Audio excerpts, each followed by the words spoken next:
Hello दोस्तों, स्वागत है आप सबका मेरे इस YouTube channel study with faith पर। तो मैं आज आप सबके लिए लाई हूँ सेल का पार्ट 3। तो देख लिया जाए, इसका 2 वीडियो मैं बना चुकी हूँ। आज तीसरा वीडियो संरचना को 3 भागों में बांटा था। सेल की संरचना 3 भागों में बांटा था, बाहरी परत,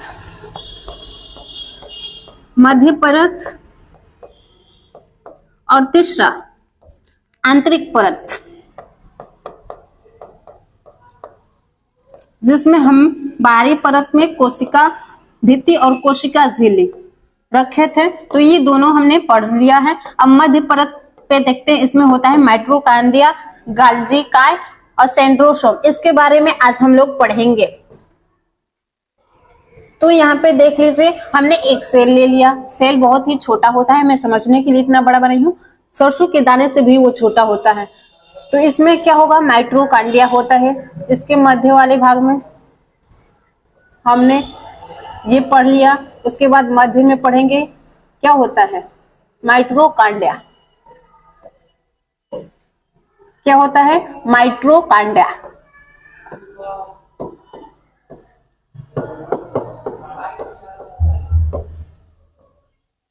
इसकी खोज किसने किया था, माइटोकॉन्ड्रिया की खोज किसने किया था?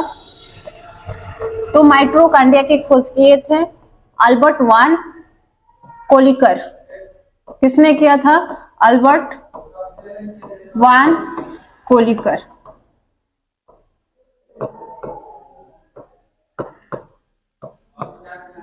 अल्बर्ट वान कोलिकर ने माइटोकॉन्ड्रिया की खोज की थी। देखिए यहाँ पे होता क्या है, माइटोकॉन्ड्रिया में ऊर्जा कैसे बनता है, इसे क्या बोलते हैं, ऊर्जा की फैक्ट्री। ऊर्जा की फैक्ट्री। तो देख लिया जाए, ऊर्जा इसमें बनता कैसे है। माइटोकॉन्ड्रिया को क्या बोलते हैं, ऊर्जा की फैक्ट्री।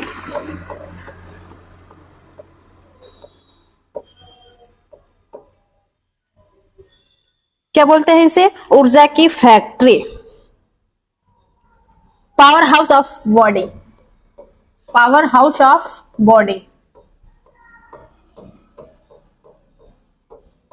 यहीं से पूरे शरीर को एनर्जी मिलती है। माइटोकॉन्ड्रिया पूरे शरीर को एनर्जी देती है। ये एनर्जी कैसे बनता है, तो जब फेफड़ा में वायु आता है, हवा आता है, तो उसमें ब्लड भी रहता है। फेफड़ा में क्या होता है, ब्लड रहता है। तो ये ब्लड के साथ कहां चला जाता है, माइटोकॉन्ड्रिया में। ब्लड के साथ कहां चला जाता है, माइटोकॉन्ड्रिया में चला जाता है। अगर मैं माइटोकॉन्ड्रिया की आंतरिक संरचना देखूं तो ऐसे होता है। माइटोकॉन्ड्रिया की आंतरिक संरचना में देखूं तो कैसा होता है, ऐसा होता है। इसे क्या बोलते हैं, माइटोकॉन्ड्रिया की आंतरिक संरचना को क्रिस्टी बोलते हैं। माइटो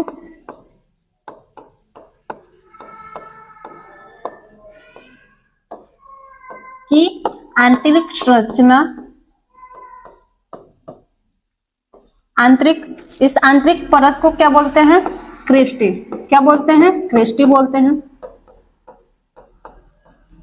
तो जब वायु आता है ब्लड के माध्यम से, फेफड़े में जो वायु रहता है ब्लड के माध्यम से माइटोकॉन्ड्रिया में आता है, तो ये क्रिप्स चक्र चलता रहता है। क्रिप्स चक्र चलता रहता है। ये क्रिप्स चक्र क्या होता है, चलता रहता है। क्रिप्स चक्र की खोज किसने किया था, क्रिप्स ने ही किया था। क्रिप्स चक्र की खोज क्रिप्स ने ही किया था।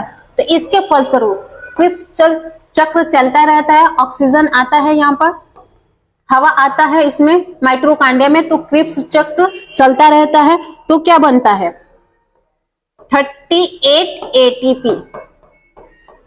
फलस्वरूप क्या बनता है, 38 एटीपी।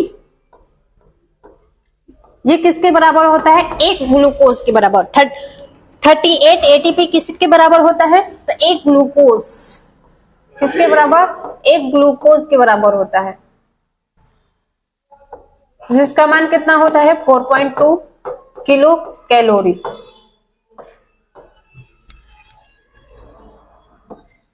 सामान्य मनुष्य, एक मनुष्य को कितना एनर्जी की जरूरत होती है दिन भर की, कितनी एनर्जी चाहिए दिन भर में, तो 2500 कैलोरी। कितनी एनर्जी चाहिए? 2500 कैलोरी। इतनी एनर्जी चाहिए एक मनुष्य को। तो क्रिप्स चक्र के दौरान कितना बनता है? तो 38 एटीपी एक ग्लूकोज के बराबर बनता है, जिसमें कितना कैलोरी होता है? तो 4.2 कैलोरी, किलो कैलोरी। और हमारे शरीर में बहुत सारी कोशिका होंगे, हर कोशिका में माइटोकॉन्ड्रिया होगा, जहां 42 कैलोरी बना होगा, किलो कैलोरी। इससे हमारे शरीर को क्या मिलता है? ऊर्जा मिलता है। इसलिए इसको क्या बोलते हैं? ऊर्जा की फैक्ट्री। माइटोकॉन्ड्रिया को क्या बोलते हैं? ऊर्जा की फैक्ट्री। क्रिप्स चक्र की खोज किसने किया था? क्रिप्स। माइटोकॉन्ड्रिया की आंतरिक परत क्या कहलाती है? क्रिस्टी कहलाती है। अक्षय श्वसन कहाँ होता है? एक पॉइंट और माइटोकॉन्ड्रिया से अक्षय श्वसन, ऑक्सीजन आता है इसमें। अक्षय श्वसन कहाँ होता है? तो माइटोकॉन्ड्रिया में। अक्षय श्वसन होता है माइटोकॉन्ड्रिया में। अक्षय श्वसन कहाँ होता है? माइटोकॉन्ड्रिया में।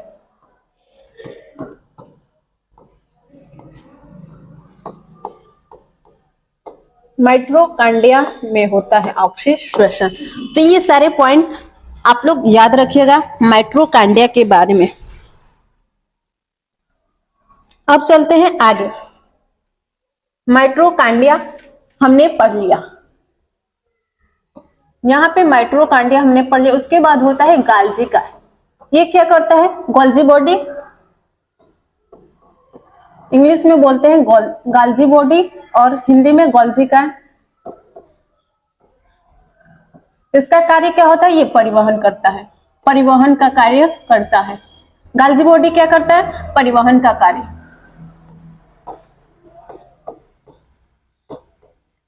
माइटोकॉन्ड्रिया हमारा क्या बनाता है? ऊर्जा। ऊर्जा तो बना दिया, ऊर्जा को पहुंचाने के लिए भी तो कोई चाहिए, तो उसका काम कौन करता है? परिवहन का काम गोल्जी काय करता है। ये सबसे पहले कहां पहुंचाता है? एनर्जी कहां पहुंचाता है? तो मस्तिष्क को। कहां पहुंचाता है? मस्तिष्क। क्योंकि सबका केंद्र, हमारे शरीर के सभी पार्ट का केंद्र कौन होता है? मस्तिष्क। ये मस्तिष्क को ना पहुंचाकर हाथ को पहुंचा दे तो क्या हाथ काम कर पाएगा? नहीं। मस्तिष्क की सूचना पे ही क्या करता है? हमारे शरीर के सभी भाग काम करते हैं। तो इसलिए सबसे पहले ये क्या करेगा? मस्तिष्क को पहुंचाता है। मस्तिष्क को नहीं पहुंचा पाएगा तो हाथ को पहुंचा ही दे एनर्जी, तो हमारा हाथ काम नहीं कर पाएगा। बिना मस्तिष्क का कोई भी अंग हमारा काम नहीं कर सकता। इसलिए सबसे पहले ये मस्तिष्क को पहुंचाता है। आगे चलते हैं। सेंट्रोसोम। आगे एक होता है सेंट्रोसोम। तो ये क्या करता है? तो ये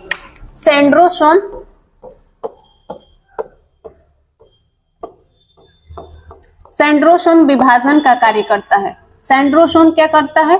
विभाजन का। यहाँ पे एक होता है सेंट्रोसोम, वो क्या करता है? विभाजन का कार्य करता है। कोशिका विभाजन का कार्य, कोशिका विभाजन का कार्य करता है।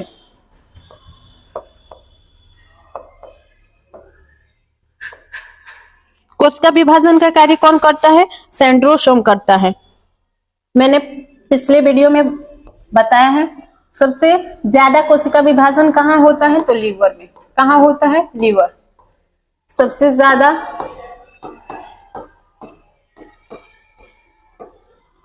ज्यादा कोशिका विभाजन तीव्र गति से कोशिका विभाजन लीवर में होता है। अगर मैं बोलूं धीमी गति से कहाँ होता है? धीमी गति से कहाँ होता है? तो हमारा मस्तिष्क में होता है। मस्तिष्क में। आई बात समझ यहां तक? आई होप कि समझ में आया होगा। इसके बाद एक होता है हमारा यहाँ पे कोशिका कोशिका हमारे क्या होती है? गोल होती है। तो इसको पिचकने से रोकने के लिए एक पिलर का कार्य करता है। एक पिलर का कार्य करता है एंडोप्लाज्मिक रेटिकुलम। यहाँ पे होता है पिलर जैसा कार्य करता है। यहाँ पर पिलर का कार्य करता है। ये कोशिका को पचकने से रोकता है। इसको क्या बोलते हैं? यहाँ पे समझ लिया जाए इसके बारे में।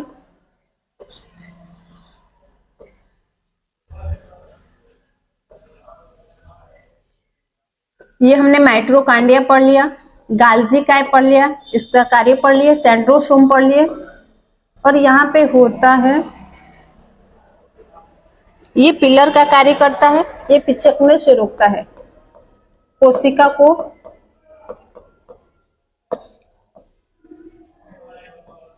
को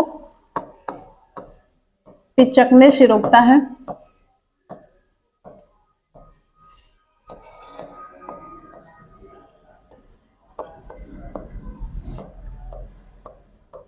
कोशिका को पिचकने से रोकता है, इसे क्या बोलते हैं? तो इसे बोलते हैं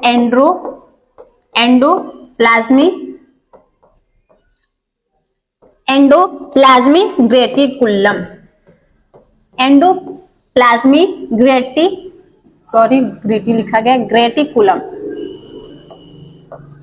ग्रेटिकुलम अंतःपदत जालिका, हिंदी में इसका नाम कभी कभी हिंदी में दे देता है अंतःपदत जालिका। अंतःपदत जालिका क्या करती है? तो कोशिका को पिचकने से रोकती है, कोशिका के अंदर कंकाल का काम करती है, कोशिका के अंदर कंकाल का काम करती है।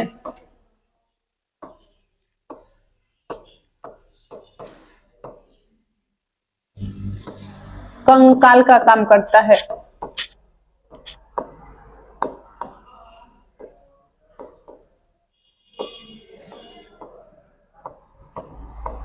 कोशिका के अंदर कंकाल का काम कौन करता है? तो अंतःपदत जालिका या एंडोप्लाज्मिक रेटिकुलम। ये पॉइंट आप लोग याद रखिएगा। ये अंतःपदत जालिका अगर एक तरफ से देखें हम तो ये स्मूथ होता है, ये इसको देखें तो एक तरफ से हमारा स्मूथ होता है।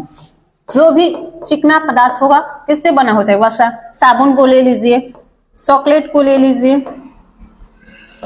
तेल को ले लीजिए, ये जितने भी चिकने पदार्थ होते हैं उसमें क्या होता है? वसा। तो स्मूथ वाला पार्ट, ये जो ऊपर का होता है स्मूथ, वो वसा का बना होता है। अगर उसके नीचे देखें, उस साइड देखें तो यहाँ पे एक छोटी छोटी, इसको जूम करके देखा गया, वैज्ञानिकों ने देखा तो छोटी छोटी दाने की तरह यहाँ पे एक दिखाई दिया, पूरे सरफेस पे छोटे छोटे दाने की तरह दिखाई दिया। तो इसको क्या बोला गया? राइबोसोम।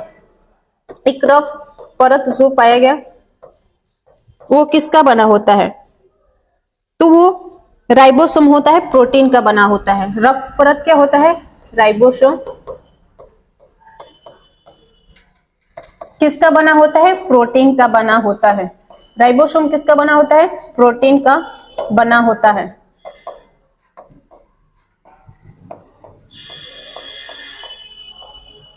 राइबोसोम किसका बना होता है? प्रोटीन का बना होता है।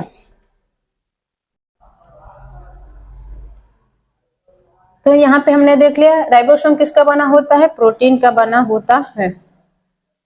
यहाँ पे मैं सेंट्रोसोम की बात की, कोशिका विभाजन तो तीव्र गति से किसमें होता है? लिवर। अधीमी गति से मस्तिष्क में। इसके अतिरिक्त छिपकली की पोंछ में भी होता है कोशिका विभाजन।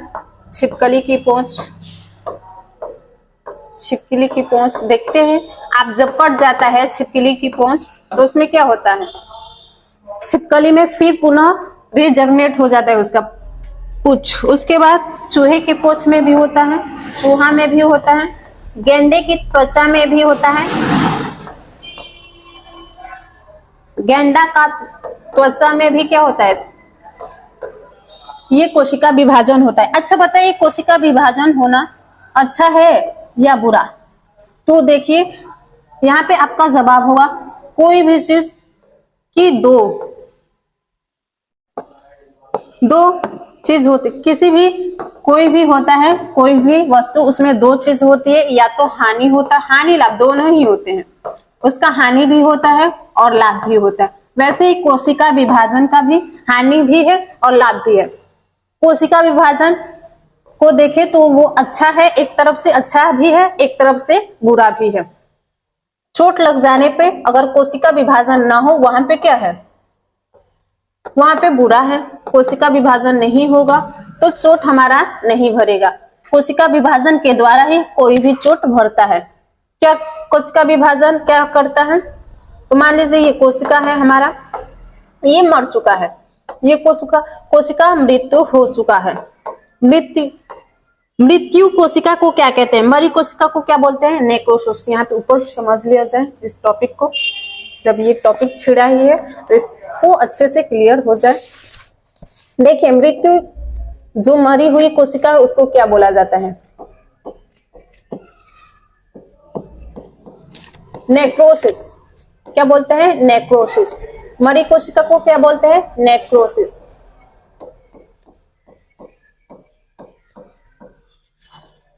हमारी नाखून की ऊपर वाली जो होती है जिससे हम काटते हैं उसकी कोशिका क्या हो चुकी होती है? मर चुकी होती है।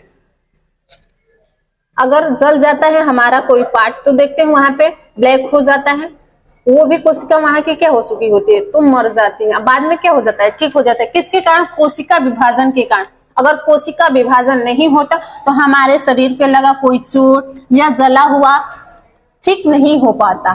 कोशिका विभाजन के कारण ही ये संभव हो पाता है, ताकि ये संभव हो जाता है, हमारा कोई भी घाव होता है वो ठीक हो जाता है। तो कोशिका विभाजन एक तरफ से अच्छा है।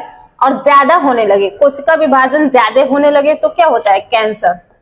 ज्यादा होगा, कोशिका विभाजन ज्यादा होगा तो क्या होता है? कैंसर होता है। क्या होता है? कैंसर।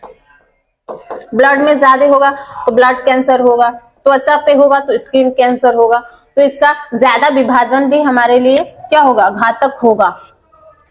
कोशिका विभाजन ज्यादा कब होने लगता है? जब सेंट्रोसोम क्या होता है? पगला जाता है, मतलब ये खराब हो जाता है। सेंट्रोसोम ज्यादा विभाजन करने लगेगा कोशिका का तो कैंसर होता है। तो यहां तक हमने देख लिया। अब आगे देखते हैं। मैं अपने तरफ से कुछ छोड़ी नहीं हूं, यहां तक कोशिका का सब कुछ मैं बता चुकी हूं। ये राइबोसोम का प्रकार देख लीजिए, एक टॉपिक बचा है राइबोसोम का प्रकार। राइबोसोम किसका बना होता है? प्रोटीन का। राइबोसोम किसका बना होता है? प्रोटीन का। राइबोसोम प्रोटीन का बना होता है। कितने प्रकार के होते हैं? 2 प्रकार। राइबोसोम के कितने प्रकार? 2 प्रकार, 70S और 80S। 70S और 80S। S का मतलब होता है सेंडिमेटेशन।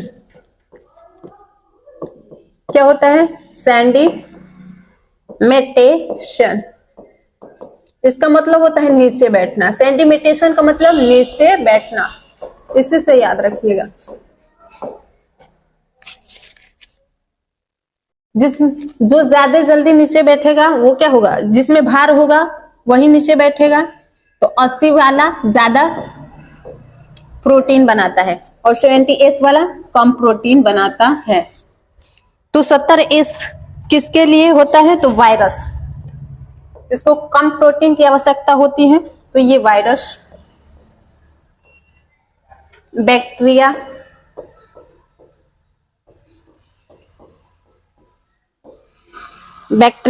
Lumpy virus. लंपी वायरस किसमें? गाय भैंस में आती है लंपी वायरस, जिसके कारण उनकी मृत्यु हो जाती है। बहुत सारी गायें बीमार पड़ जाती है लंपी वायरस। अगर मैं बात करूं आदमी को किसकी जरूरत है? 80S की। आदमी को किसकी जरूरत है? 80S की। ज्यादा प्रोटीन की जरूरत है उसे, तो आदमी को 80S राइबोसोम की जरूरत होती है। आदमी, पौधे, हाथी, गधा, इन सबको 80S चाहिए, इनको ज्यादा प्रोटीन चाहिए। हाथी, गधा, इन सब में 80S होता है। तो राइबोसोम के प्रकार हमने देख लिया। हमारे शरीर में प्रोटीन की आवश्यकता क्यों है, थोड़ा बहुत चर्चा कर लिया जाए इस बात पे। तो हमारे शरीर के विकास के लिए प्रोटीन की भी आवश्यकता है, साथ ही साथ वसा की भी आवश्यकता होती है। इसमें वसा आया है लिपिड, तो प्रोटीन वसा दोनों की जरूरत होती है। प्रोटीन और वसा दोनों की क्या होती है? जरूरत होती है। प्रोटीन और वसा। मैं वसा की बात करूं तो ये महिलाओं में ज्यादा होती है, वसा महिलाओं में ज्यादा होती है। देखते हैं शादी विवाह में सब लोग स्वेटर पहनकर घूमते हैं, जो भी औरतें होती हैं वो ऐसे ही, उनको थोड़ा भी ठंडा नहीं लगता। जो स्वेटर पहना रहता है उनको ही उल्टा ठंडा लगता है, उनको थोड़ा भी ठंडा नहीं लगता। तो उसमें क्या होता है, वसा की मात्रा, महिलाओं में वसा की मात्रा क्या होती है, ज्यादा होती है, इस कारण उनको ठंडा नहीं लगता। जिसमें जितनी वसा की मात्रा होगी उससे कम ठंडा लगेगा। और ये चमकी मतलब फेस ग्लो करता है। इनका फेस ग्लो किस कारण, वसा के कारण ही फेस ग्लो करता है। इनका फेस ग्लो किस कारण करता है, क्योंकि उनमें वसा की मात्रा ज्यादा होती है। जिसमें वसा होगा केवल वो फूला होगा, उसका वजन नहीं होगा, केवल फूला होगा। उसका वजन करेंगे तो कम आएगा, ज्यादा जितना उसका शरीर होगा उससे कम ही आएगा, क्योंकि ये फुला देता है। हमारा स्किन नहीं फूलता, स्किन का साइज यही है 639। फुलाता कौन है, हमारे फेस को वसा। कौन, वसा। स्किन हमारा नहीं फूलता, इसका साइज ये फिक्स है 639। वसा हमारे फेस को क्या करता है, फुलाता है। शरीर के लिए वसा तो आवश्यक है। अगर ज्यादा हम करने लगे वसा का सेवन तो क्या होगा, मोटापा का शिकार होंगे। मोटापा से अनेक प्रकार की बीमारियां होगी। तो वसा हमारे लिए हानिकारक है, ज्यादा मात्रा में अगर लेने लगे तो यहाँ तक हमने देख लिया, सब कुछ समझ लिया। आई होप आप सबको समझ में आया होगा। एक और बात, तो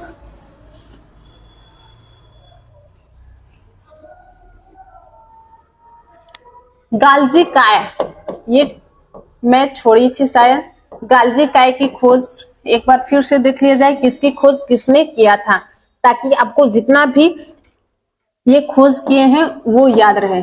एक बार फिर से पुनः रिपीट कर देती हूँ, पीछे सब तो बताई हूँ, फिर एक बार रिवीजन करवा देती हूँ आप सबका, ताकि अच्छे से क्लियर हो जाए। ये वीडियो में जो हम लोग ने पढ़ा है उसको रिवीजन कर। बायोलॉजी की खोज कौन किए थे, अरस्तु।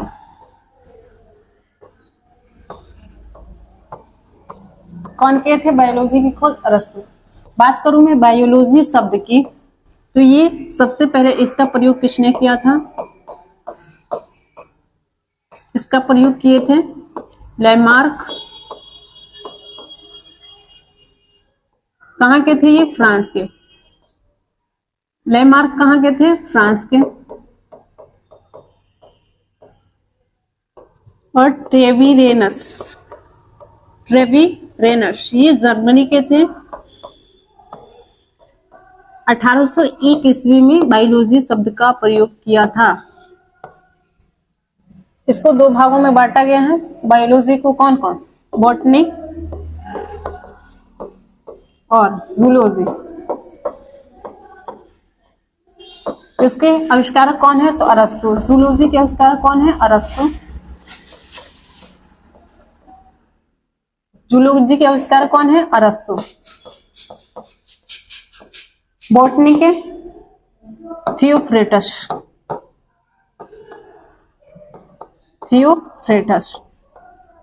बात करूं मैं जीवित कोशिका, सॉरी मृत्यु पहले खोज हुई थी। मृत कोशिका की खोज कौन किया था, छोटी चीज को पकड़ने के लिए किसका प्रयोग करते हैं, हुक का, रॉबर्ट हुक। इससे याद रखिएगा, रॉबर्ट हुक।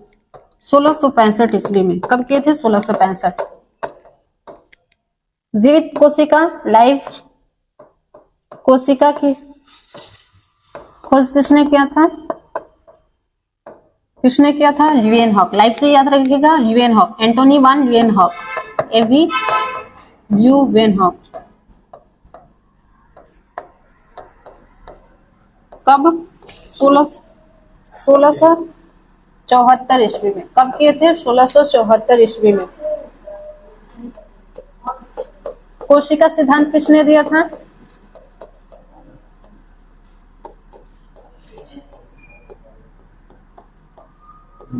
कोशिका सिद्धांत किसने दिया था, सबसे पहले स्लाइडिंग और श्वान।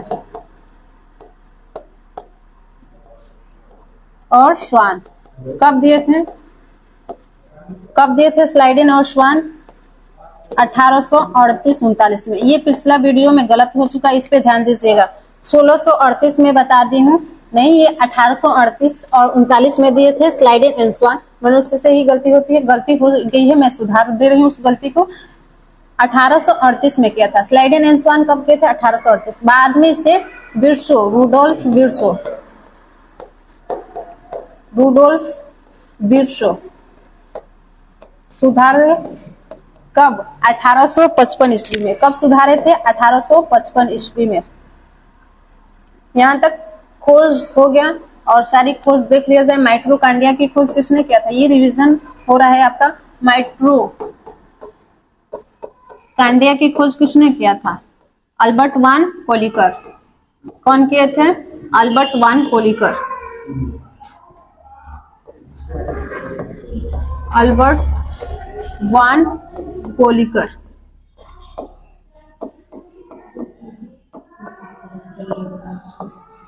माइट्रोकांडिया हो गया। गाल्जी का, गोल्जी का,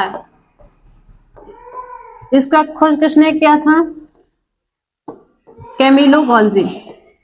कौन किए थे? Camillo Golgi.